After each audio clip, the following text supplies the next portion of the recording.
सभी को जय मसीह की। प्रभु आप सभी को बहुत आशीष दे। ये वचन, ये भविष्यवाणियां जानना हम सभी के लिए बहुत ज़रूरी है, ताकि हम जानने पाएँ, ताकि हम परमेश्वर की गहराई को जानने पाएँ कि वो अंत के दिनों में किस प्रकार कैसे काम करने पर है और वो क्या चाहता है मनुष्य जाति से।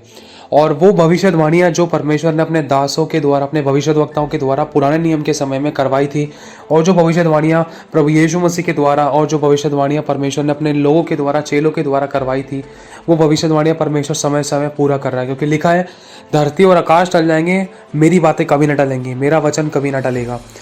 तो अभी बहुत सी बातें आपको कुछ बतानी है, जिसमें आप शायद आपकी रूह कांप उठे। वो वीडियोस में अपलोड नहीं कर सकता, क्योंकि वो एक्चुअली वो मैंने वीडियोस देखकर कुछ टाइम बाद डिलीट मार दी, और मैंने उसमें से एक चैनल पर वीडियो अपलोड करने की कोशिश करी, लेकिन वो रिजेक्ट हो गई। ऐसी वीडियोस अपलोड नहीं हो पा रही थी, इसलिए मैंने डिलीट ही मार दी वीडियो, और वो मैं आपको दिखा भी नहीं सकता, और अब मेरे पास अवेलेबल है भी नहीं। क्यों? क्योंकि वो वीडियोज़ ऐसी थी, मैंने लाइफ में कभी ज़िंदगी में ऐसी वीडियोज़ नहीं देखी थी। क्यों? क्योंकि लोगों के अंदर परमेश्वर का डर नहीं है। मैं आपको नॉर्मल यूं ही बता देता हूँ कि एक मनुष्य के खून का प्यासा कितना है, आपको पता है। जाति का पाप कितना बढ़ चुका है मनुष्य जाति के अंदर। मतलब लड़का अपनी बहन को नहीं छोड़ रहा है, अपनी माँ को नहीं छोड़ रहा है, लड़का लड़के को नहीं छोड़ रहा है, लड़कियों को नहीं छोड़ रहा है, लड़की लड़की आपस में रिलेशन बना रहे हैं, लड़का लड़का आपस में रिलेशन बना रहे हैं। मतलब बच्चे माँ बाप की बात नहीं मान रहे हैं। बच्चे छोटी छोटी बातों पर माँ का गला काट देना, बाप का गला काट देना, कभी किसी से दुश्मनी रख लेना, कभी किसी को मार देना, किसी को काट कर फेंक देना, किसी का इस्तेमाल कर लेना, किसी का रेप कर देना। ये सब बातें तो आजकल एक तरीके से आम सी हो गई थी। हम लोगों के कानों में ऐसी बातें तो यूं ही पड़ती रहती थी, लेकिन इन बातों को समझो, क्योंकि लोगों के अंदर परमेश्वर का, कहते हैं ना, जैसा पेड़ वैसा फल।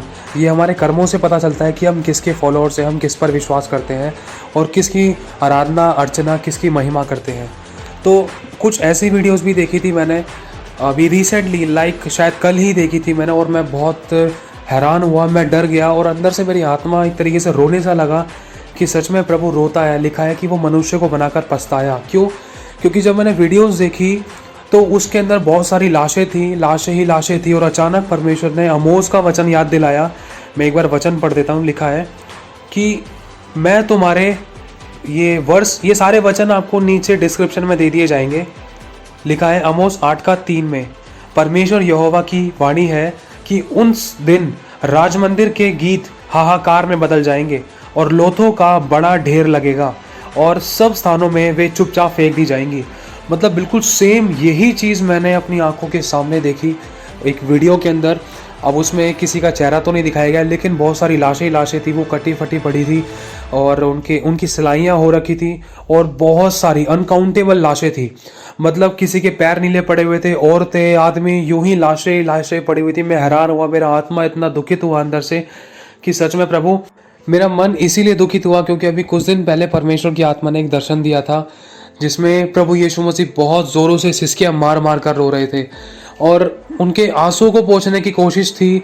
लेकिन मन में आया, प्रभु तू क्यों रो रहा है? मैं बहुत देर तक पूछता रहा प्रभु से, प्रभु तू क्यों रो रहा है? पिता कुछ बोलना पिता, तू क्यों रो रहा है? ऐसा क्या है, क्या कारण है, तू क्यों रो रहा है? मैं बोलता रहा परमेश्वर से, बार बार बोलता रहा, जब तक परमेश्वर ने शब्द नहीं बोला। और उस रोने के कारण प्रभु ने मेरे आत्मा में एक वचन डाला कि यीशु रोया। एक तरफ यीशु बैठकर सब कुछ, ये सब काम देख रहा है, और वो बचा भी नहीं सकता है। क्यों नहीं बचा सकता है? क्योंकि मनुष्य का खुद का चुनाव है। लिखा है कि जीवन और मृत्यु की बातें मैंने तेरे सामने रख दी है, और मैं कहता हूं कि तू जीवन ही को चुन।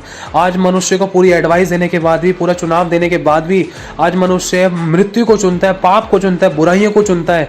और लिखा है कि पाप की मजदूरी तो मृत्यु है। ये मजदूरी में कमाता है इंसान समस्याएं, बीमारियां, और ये मृत्यु, ये इंसान मजदूरी में कमाता है, अपने कर्मों के द्वारा गलत काम करके मजदूरी में कमाता है, और यीशु को लात मारता है।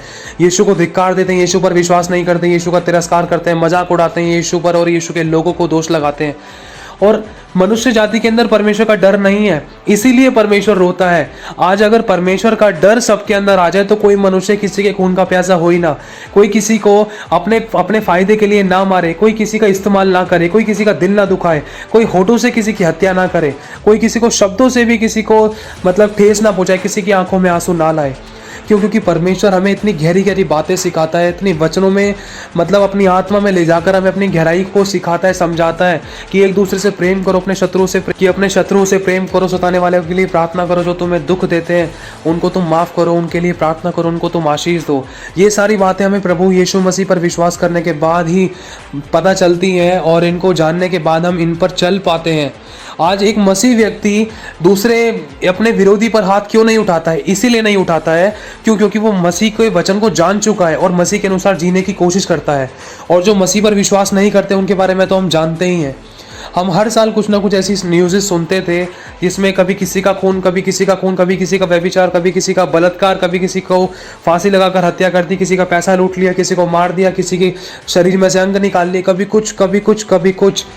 बस इतना दुख होता है इस बात का, क्यों? क्योंकि लोगों के जीवन में परमेश्वर का डर नहीं है और परमेश्वर का प्रेम नहीं है। और परमेश्वर ने जगत से ऐसा प्रेम रखा कि उसने अपने इकलौते पुत्र को दे दिया। वो अपने इकलौते पुत्र को देकर बहुत रोता है। लिखा है कि परमेश्वर मनुष्य को बनाकर पछताया और इसीलिए यीशु रोता है कि उसके लोग नाश हो रहे थे। और आज परमेश्वर कहता है कि कौन बचाएगा मेरे लोगों को, जो नाश हो रहे थे, जो नरक की ओर जा रहे थे, जो मृत्यु की ओर जा रहे थे, जो मेरा इनकार कर रहे थे, कौन बचाएगा उन लोगों को? आज मनुष्य अपनी ढिठाई में जी रहा है। कोई कहता है कि मैं इस पर विश्वास नहीं करता, कोई कहता है मैं नहीं करूंगा यीशु मसीह पर विश्वास, कोई कहता है धर्म बदल जाएगा, कोई सौ मुँह सौ बातें। कोई चाहे किसी पर विश्वास करे या ना करे, लेकिन एक इंसानियत नाम की भी एक चीज़ होती है। सबसे बड़ा धर्म एक इंसानियत है। हम रोटी सब्जी खाते हैं, हमें तो पता होना चाहिए इन चीज़ों के बारे में कि क्या गलत है क्या सही है, लेकिन हम जानबूझकर बुराइयां करते हैं, गलत बोलते हैं, झूठ बोलते हैं, दिल दुखाते हैं, हर वो पाप करते हैं जिनसे हमें फ़ायदा होता है, हर वो काम करते हैं जिनसे हमारे शरीर को संतुष्टि मिलती है। और हम दूसरों के दुखों में दुखी होना नहीं जानते, हम दूसरों की भलाई और उनके आंसू को पोंछना नहीं जानते, किसी के फायदे के बारे में नहीं सोचते, हम सिर्फ अपने फायदे के बारे में सोचते हैं। लेकिन यीशु कहता है, यीशु ने अपनी जान दे दी हम सबके लिए, उसने कभी अपना फायदा नहीं सोचा। मैं आपके सामने कुछ वचन पढ़ूंगा। लिखा है आमोस 8:10, मैं तुम्हारे पापों के उत्सव दूर करके विलाप कराऊंगा और तुम्हारे सब गीतों को दूर करके विलाप के गीत गवाऊंगा। कहने का मतलब यह है कि हम बहुत शांति और आनंद मनाते थे, लेकिन अचानक ऐसी समस्या आई कि इंसान विलाप कर रहा है आज। और लिखा है आगे, मैं तुम सब की कटी में टाट बंधाऊंगा और तुम सब के सिरों को मुड़ाऊंगा और ऐसा विलाप कराऊंगा जैसे इकलौते के लिए होता है। मतलब अपनी बहुत नज़दीकी चीज़, जैसे परमेश्वर ने अपने इकलौते पुत्र को दिया था ना, और उसको बहुत दुख हुआ था कि उसके इकलौते पुत्र को पवित्र, निर्दोष और भला होने के बावजूद भी यीशु मसीह को रौंद दिया, मुंह पर थूका, सर में सरकंडा मारा, हाथ पैरों में कीले गाड़ दी। परमेश्वर ने विलाप किया था अपने इकलौते का, और वही बात कहता है, और उसका अंत कठिन दुख के दिन का सा होगा। लिखा है आमोस 8:11 में, परमेश्वर यहोवा की यह वाणी है, देखो ऐसे दिन आते हैं जब मैं इस देश में महंगाई करूंगा और उसमें ना तो अन्न की भूख और ना पानी की प्यास होगी, परंतु यहोवा के वचनों की ही भूख और प्यास होगी और उसके सुनने की भूख और प्यास होगी। उस समय सुंदर कुमारियां और जवान पुरुष दोनों प्यास के मारे मोर्चा खाएंगे। इसके अलावा आपको मालूम होगा कि कितनी सारी लाशें थी, उनको जलाने के लिए जगह भी नहीं, उनको मिट्टी देने के लिए जगह नहीं, और उनके लिए बॉक्स कम पड़ रहे थे, गाड़ने के लिए जगह कम पड़ रही थी। रेगिस्तानों में जगह कम है, लाइनें थी, लोग कभी कहाँ जला रहे थे, कभी कहाँ जला रहे थे। इतना शौक क्यों? हर चीज़ का एक कारण है। और एक बात ध्यान रखना, यहाँ पर किसी का स्टॉप नहीं चलता है, चाहे मसीह में हो या नहीं हो। परमेश्वर ये चेक करता है कि मेरा बेटा चाहे पास्टर है, चाहे लेखक है, चाहे कितना भी बड़ा टीचर है, चाहे प्रीचर है, चाहे इवेंजलिस्ट है, चाहे अपोस्टल है, चाहे कोई अन्य जाति है, चाहे कोई विश्वासी है, परमेश्वर सिर्फ ये देखता है कि ये व्यक्ति, सामने वाला लड़का या लड़की मेरे वचन के अनुसार है या नहीं है या नहीं है। क्योंकि बहुत सारी ऐसी रिक्वेस्ट्स आई थी, मैं हैरान हुआ क्योंकि बहुत सारे पास्टर्स के, मैं किसी पर दोष नहीं लगा रहा, बुराई नहीं कर रहा, लेकिन एक बात मैं बताना चाहता हूँ आप सभी को कि बहुत सारे पास्टर्स के प्रेयर रिक्वेस्ट्स आए थे कि उन सब प्रेयर रिक्वेस्ट को देखकर मैं हैरान हो गया, प्रभु सच में किसी का स्टाफ नहीं चलता, जो तेरे साथ सही चल रहा है तो उसके साथ सही है, और प्रभु जो अपने आप को पाप से, बुराई से बचाए रख रहा है तो उसके साथ सही है, तू जो अपने आप को बदलना चाहता है तो उसके साथ सही है, जो तेरे वचनों पर चलना चाहता है, जो मनन करता है, जो अपने आप को पवित्र करता है तो उसके साथ सही है। लेकिन जो हल्के में लेता है, ठट्टों में उड़ाता है, या दोष लगाता है, या बुराई करता है, या तेरी निंदा करता है, या तेरी कमी निकालता है, या तेरे वचन का अनादर करता है, या पवित्र आत्मा का अनादर, मतलब बहुत सारी बातें हैं, अगर परमेश्वर के वचन के विरुद्ध में है तो मैं हैरान हुआ इन सब बातों को जानकर। मेरे पास तो शब्द नहीं है, मैं कैसे खुलकर कहूँ इन बातों को, क्योंकि डर लगता है। हमें ऐसे गलत अंगीकार भी नहीं करने चाहिए। लिखा है यिर्मयाह 16:4 में, उनके विषय यहोवा यूँ कहता है, वे बुरी बुरी बीमारियों से मरेंगे, उनके लिए कोई छाती ना पीटेगा, ना ही उनको मिट्टी देगा, ना तो कोई छाती पीटेगा। लिखा है वे भूमि के ऊपर खाद की नाई पड़े रहेंगे, वे तलवार और महंगी से मर मिटेंगे, और उनकी लोथ आकाश के पक्षी और मैदानों के पशुओं का आहार होंगी। क्या ये सब देखा देखा सा नहीं लगता? एक बार अपने आप से पूछना इन बातों को। ये कोई झूठी बातें नहीं है, परमेश्वर का वचन एक एक वचन ताया हुआ है। लिखा है धरती और आकाश टल जाएंगे लेकिन परमेश्वर की बातें कभी न टलेंगी। साफ है, पूरी होंगी। एक एक मात्रा, एक एक बिंदु पूरा होगा, चाहे कोई कुछ भी सोचे, चाहे कोई कुछ भी बोले। लिखा है यिर्मयाह 16:9 में, क्योंकि सेनाओं का यहोवा यूँ कहता है, इज़राइल का परमेश्वर यूँ कहता है, देख तुम लोगों के देखते और तुम्हारे ही दिनों में मैं ऐसा करूँगा कि इस स्थान में ना तो हर्ष और ना आनंद का शब्द सुनाई पड़ेगा, ना दूल्हे और दुल्हन का शब्द। परमेश्वर साफ कह रहे हैं, ना तो कोई आनंद मना पाएगा, ना तो कोई दूल्हा दुल्हन का आनंद मना पाएगा, ना कोई शादी अच्छे से ब्याह कर पाएगा, वरन हर एक के जीवन में ऐसा डर बना रहेगा, ऐसा भय बना रहेगा, अपनी ज़िंदगी को बचाने के लिए डर बना रहेगा। और आगे लिखा है यशायाह 26:20 में, हे मेरे लोगों, आओ अपनी अपनी कोठरी में प्रवेश करके किवाड़ों को बंद करो थोड़ी देर तक, जब तक उस परमेश्वर सर्वशक्तिमान का क्रोध शांत ना हो ले, तब तक अपने आप को छिपा रखो, क्योंकि आदमियों की घमंडी भरी आंखें नीची की जाएंगी और मनुष्यों का घमंड दूर किया जाएगा। और उन दिन केवल यहोवा ही ऊंचे पर विराजमान रहेगा, क्योंकि सेनाओं के यहोवा का दिन सब घमंडियों और ऊंची गर्दन वालों पर और उन्नति से फूलने वालों पर आएगा और वह झुक जाएंगे। उसी प्रकार से मेरा वचन भी होगा, जो मेरे मुख से निकलता है वह व्यर्थ ठहरकर मेरे पास न लौटेगा, परंतु जो मेरी इच्छा है उसे वह पूरा करेगा, जिस काम के लिए मैंने उसको भेजा है उसे वह सफल करेगा। और अंत में परमेश्वर हमसे सिर्फ एक ही इच्छा रखता है कि मन फिराओ, क्योंकि स्वर्ग का राज्य निकट है। अपने पापों से तौबा करो, यीशु के आगे अपने गुनाहों की माफी मांगो, अपने मन में पश्चाताप करो, कहो कि यीशु मेरे सभी पापों को, गुनाहों को, अपराधों को क्षमा कर दे जो मैंने तेरे वचन के विरुद्ध में किए, जो मैंने जाने और अनजाने में किए, किसी का दिल दुखाया, मैंने वो किया जो तेरी दृष्टि में बुरा था। मेरे सभी पापों को क्षमा कर दे यीशु, तू मेरा पिता है, तू मेरा उद्धार करता है और तू मेरा मुक्तिदाता है। मैं तुझे अपने जीवन में आमंत्रित करता हूँ, प्रभु तू मेरे जीवन में आ। प्रभु चाहता है कि लोग जितना मुझे बुलाएंगे अपने पास, वो उतना सुरक्षित रहेंगे, क्योंकि परमेश्वर ही सुरक्षा है। अगर बचाने वाले ने हाथ हटा लिया तो बाकी सारे मारने वाले हैं। अब किसने बचाया? परमेश्वर के सिवा और कौन बचा रहा है? अब सोच सकते हो हम किसके फॉलोअर्स हैं, हम किसको फॉलो कर रहे हैं, हम किस पर विश्वास करते हैं। ये हमारे गुणों से पता चलता है। हम जाने और अनजाने में किसी पर दोष भी नहीं लगा सकते, लेकिन हम अपने आत्मा में ही खुद जानते हैं कि हम किस ईश्वर पर विश्वास करते हैं, किस भगवान पर, किस गुरु पर, किस पर विश्वास करते हैं, और उसके अंदर कौन से पाप हैं या कौन सी पवित्रता की बातें हैं, या उनका कौन सा पवित्र जीवन है। क्या उन्होंने कभी किसी को माफ़ किया, क्या कभी दया की, क्या पवित्र जीवन जिया। किसके बारे में हम बात कर रहे हैं, किसके बारे में हम जीते हैं, या किस पर विश्वास करते हैं, या किस में ईमान लेकर आते हैं, ये हमारा मन जांचता है। लेकिन इतना मैं जानता हूँ कि पापों ही के कारण इंसान की भलाई नहीं होती और पाप का फल मृत्यु है, और पापों की क्षमा सिर्फ प्रभु यीशु मसीह ही दे सकता है। और आज परमेश्वर सिर्फ हमसे एक ही इच्छा रखता है कि मन फिराएं, हम अपने पापों से तौबा करें और यीशु पर विश्वास करें, हम और हमारा घराना उद्धार पाए, बचाया जाए, क्योंकि उद्धार हमें सेहत में इतने मिला है, बिल्कुल फ्री मिला है। यीशु ने हमारे लिए अपनी जान दी है, अपने लहू का दाम देकर यीशु ने हमें खरीदा है। जिसके जीवन में परमेश्वर का डर नहीं है ना, तो उसके बारे में देखो, मैं किसी पर दोष नहीं लगाना चाहता, मैंने कुछ ऐसी भी वीडियोस देखी हैं।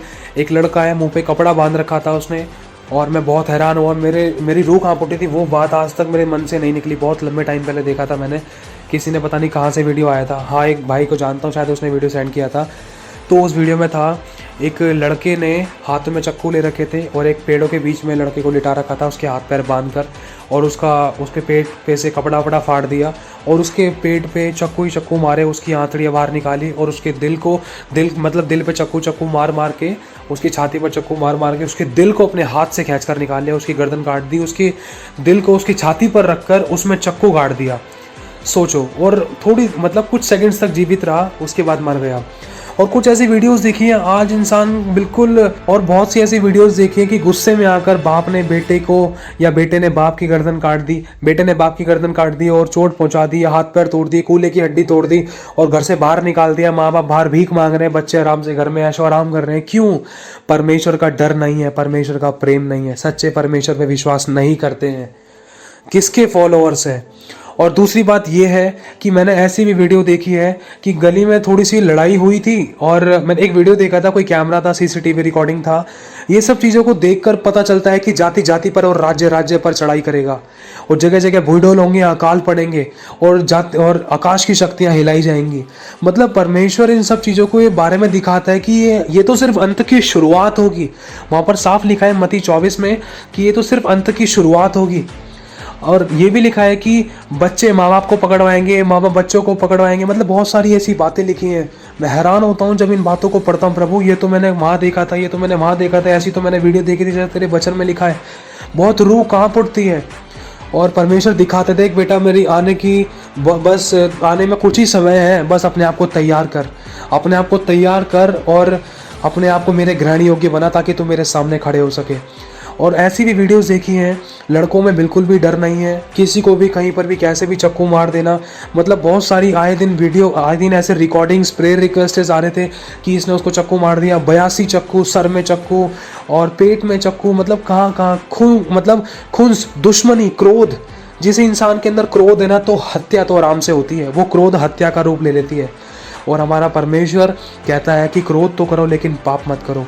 क्रोध एक जगह सही है, अगर बाप बेटे को सिखा रहा है कि बेटा गाली गलौज ना करो, ठीक है, नहीं तो चाटा मार दूंगा, वो क्रोध सही है।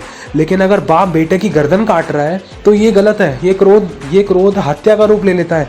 और लिखा है क्रोध और हत्या, लिखा है बाइबल में कि जो व्यक्ति अपने भाई को कहे कि अरे मूर्ख, तो ये भी पाप है। जो मूर्ख कहेगा वो कचहरी में दंड के योग्य होगा, और जो कहेगा पागल या मूर्ख या और भी गलत कहेगा तो लिखा है महासभा में दंड के योग्य होगा और नरक की आग के दंड के योग्य होगा। ऐसी ऐसी बातें लिखी हैं।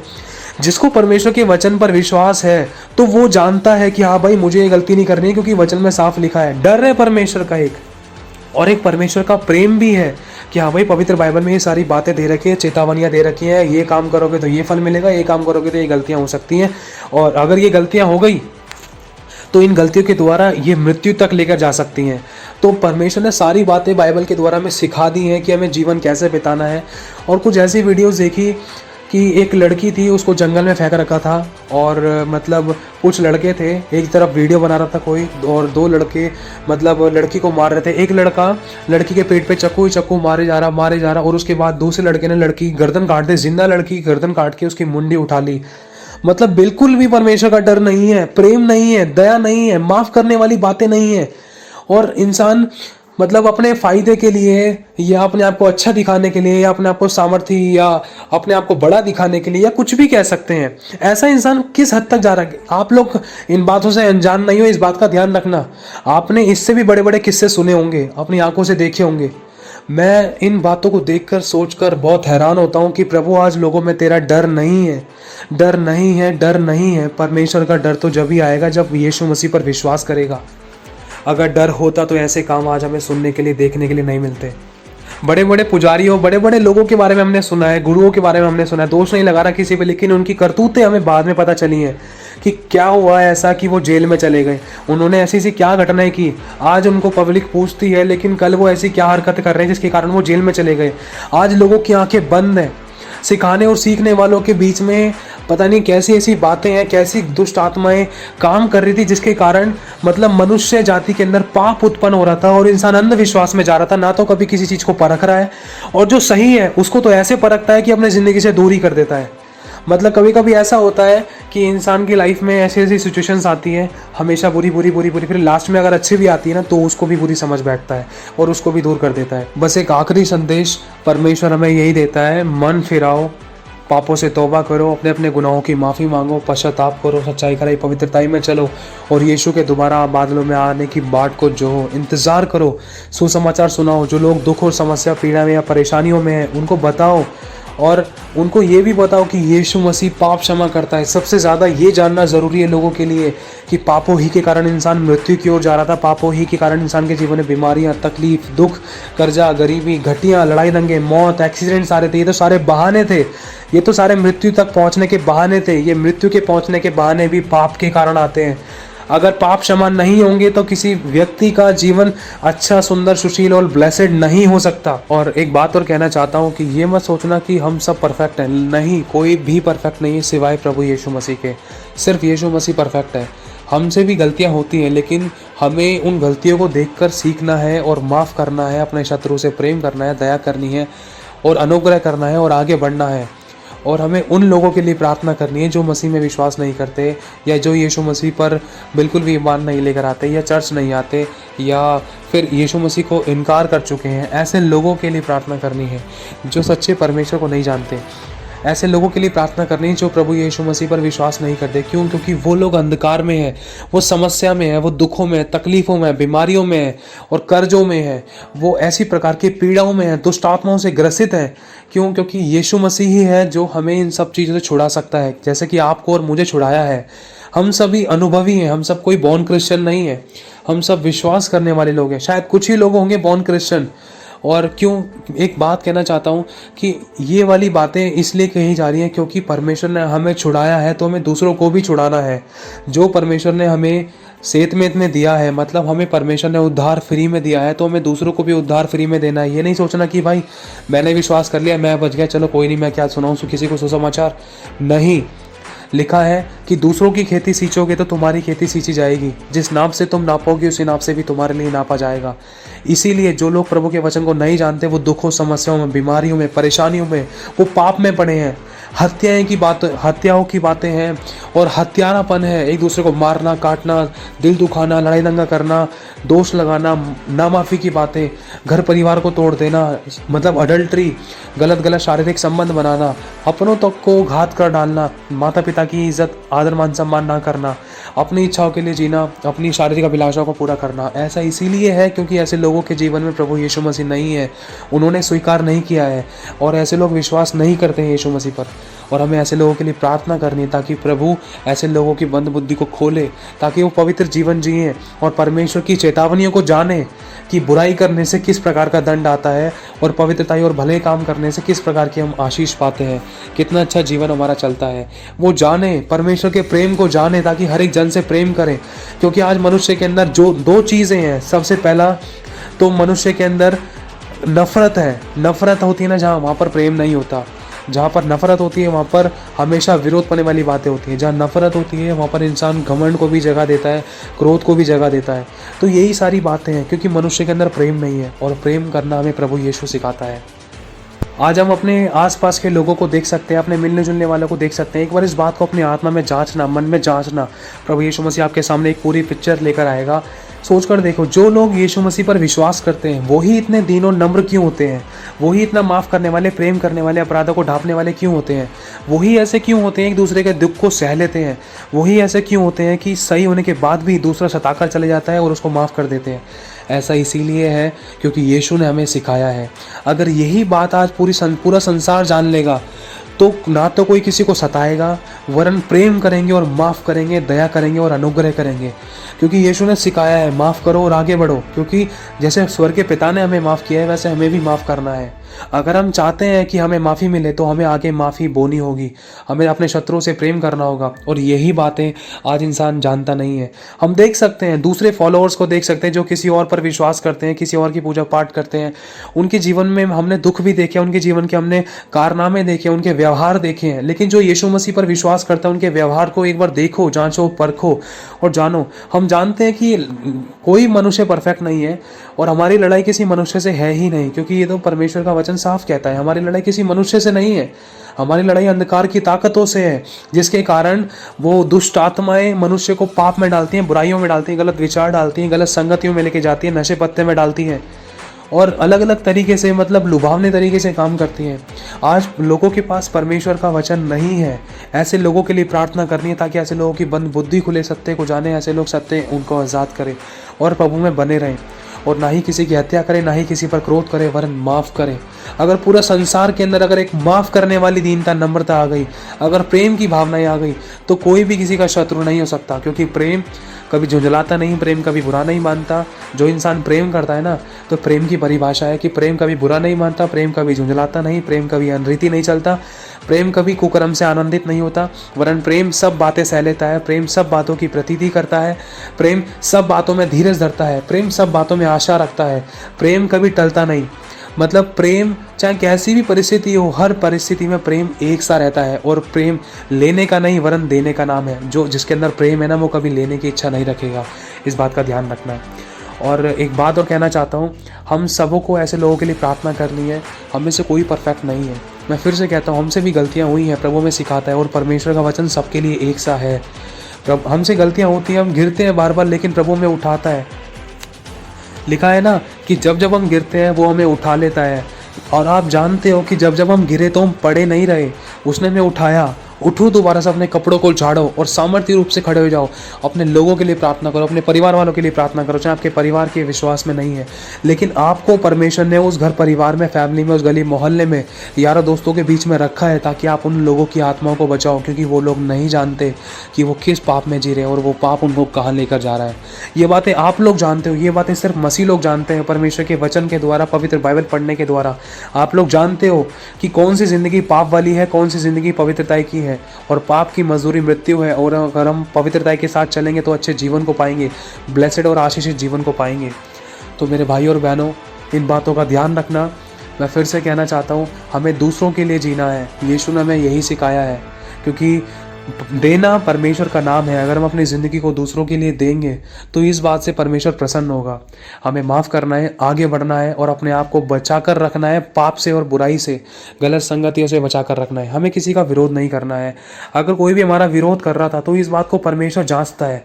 अगर कोई हमारा विरोध कर रहा है, अगर हम पर कोई उंगली उठा रहा है, दोष लगा रहा है या बुराई कर रहा है, कमी निकाल रहा है, बस चुप लगाकर सह लेना। क्योंकि हमारा पलटा, हमारा जिंदा परमेश्वर लेता है और वो खुली आंखों से अपने काम को दिखाता है। मतलब जिस किसी ने भी मसीह लोगों का दिल दुखाया या परमेश्वर के वचन की निंदा करी है, मतलब ऐसे लोगों की ज़िंदगियों का क्या हुआ है आप सोच भी नहीं सकते हो। मैं किसी पर दोष लगाने के लिए, किसी की बुराई करने के लिए नहीं, लेकिन जब हमने ऐसी गवाहियाँ सुनी है तो मन में एक तरीके से एक ऐसा डर आता है, सच में परमेश्वर तेरा वचन कितना पवित्र है, तेरा वचन कितना पवित्र है और तू हमसे कितना प्यार करता है। कहते हैं ना कि उसका वचन कहता है कि वो हमें अपनी आँख की पुतली की तरह संभाल कर रखता है। अगर कोई हमें छूता है तो उसकी आँख की पुतली को छूता है। अब सोचो, लिखा है कि जीवित परमेश्वर के हाथों में पड़ना बड़ी भयानक बात है। मनुष्य अपने ऊपर न्याय को लेकर आता है जब कोई मनुष्य परमेश्वर के वचन का तिरस्कार करता है या अनादर करता है या फिर परमेश्वर के लोगों का दिल दुखाता है या उनको क्षति या नुकसान पहुंचाता है। मनुष्य जानता नहीं है कि कितनी बड़ी गलती कर चुका है, लेकिन बचाने वाला सिर्फ वही है, यीशु ही है। अगर मनुष्य मान लेगा तो प्रभु माफ़ कर देगा, क्योंकि परमेश्वर ने कहा है अगर तू अपने गुनाहों को मेरे पास आके मान लेगा तो मैं तुझे क्षमा कर दूंगा।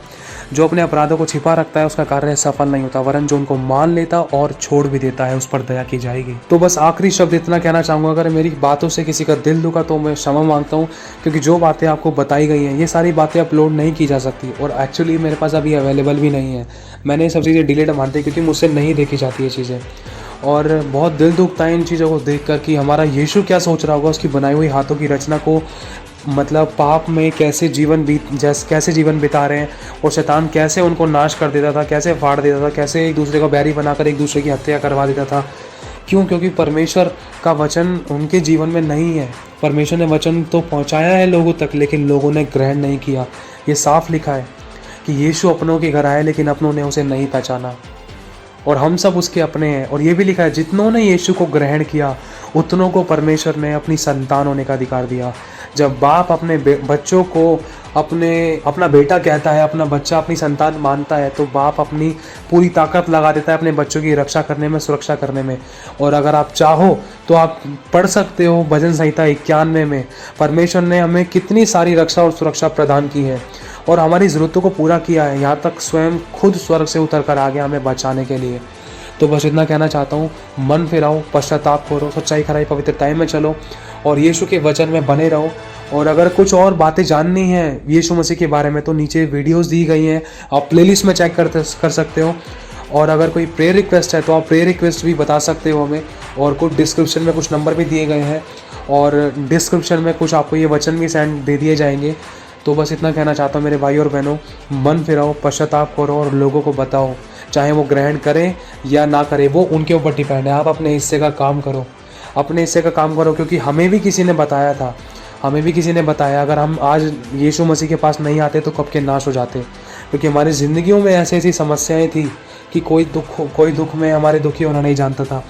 हमने सब कुछ करके देख लिया था, लेकिन हमारी ज़िंदगी में कोई ऐसा नहीं आया जो हमें बचा सके, छुड़ा सके, आज़ाद कर सके, प्रेम कर सके, जो हमें माफ़ कर सके, जो हमें आशीषित कर सके। इन सब बातों से, जो बातें अभी आपको बताई गई हैं, जो वचन आपके सामने रखे गए हैं, बस यही पता चलता है कि हमें अपने आप को तैयार करना है, मन फिराना है, पश्चाताप करना है, यीशु पर विश्वास करना है और उसको अपना उद्धारकर्ता ग्रहण करना है। प्रभु आप सभी को आशीष दे। आप सभी को जय मसीह की।